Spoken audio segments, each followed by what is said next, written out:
glad this came up. I'm going to deal with this. We need to talk about this issue of submission, because I think it's been abused in the church, because we haven't really been taught proper application of submission. And what it's done is it's imprisoned our wives, and it's also created no accountability for the husband. So, as relates to submission, submission oftentimes for women has been a curse word because of how it's been played out. We have created a system of submission that works in our marriage. Submission is not a gender-specific thing. Because I don't know a single man who hasn't submitted at some point in his life. Men, let me ask you a question. An athlete submits to who? A coach. A student submits to who? An employee submits to who? A member of a church member submits to who? So submission is not gender specific, as if it's only something that women should be doing. Men have to be submissive as well. If a man truly submitted to his God, no woman would ever have a problem submitting to her man.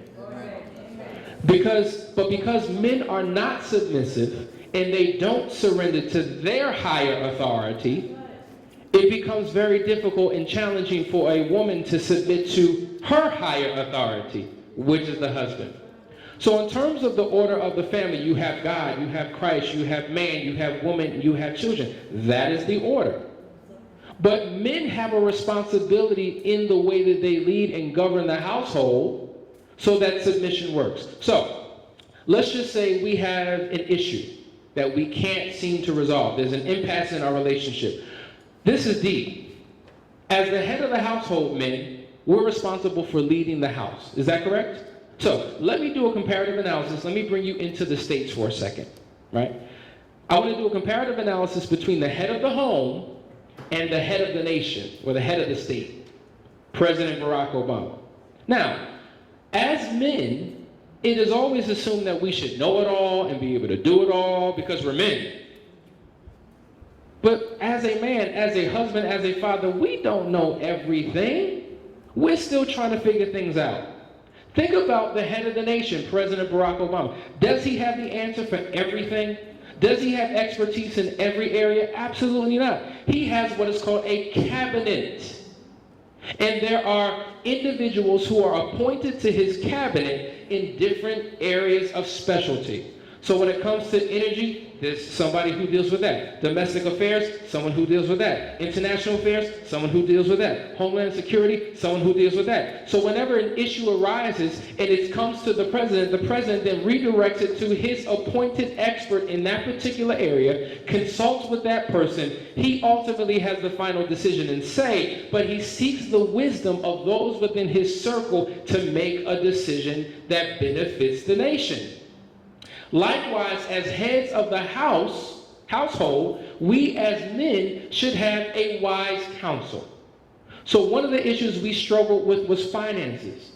So what we did is we sought out an expert in finances, and together we submit to the wisdom and the authority of that financial expert to help us bring proper application into our home. As it relates to our marriage, yes, I'm a marriage counselor, we do this together, but sometimes we have issues. We have found someone to submit to their wisdom and authority and expertise as it relates to marriage.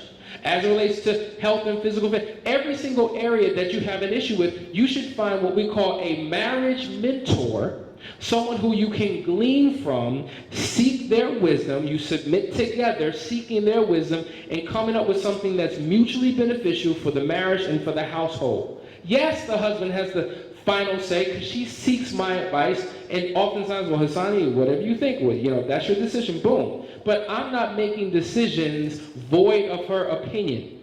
I'm not making decisions where I disregard her feelings and her emotions. As husbands, we have the ability to love our wives like Christ loved the church, who gave his life for the church. That's the blueprint. That's the floor plan. And if we're doing that effectively, submission is never an issue. Does that make sense? So when you have that, that resolves the question. So in this particular case with this individual, he wasn't doing that because most of us as men don't know how to lead and govern a household. It's just our way or the highway.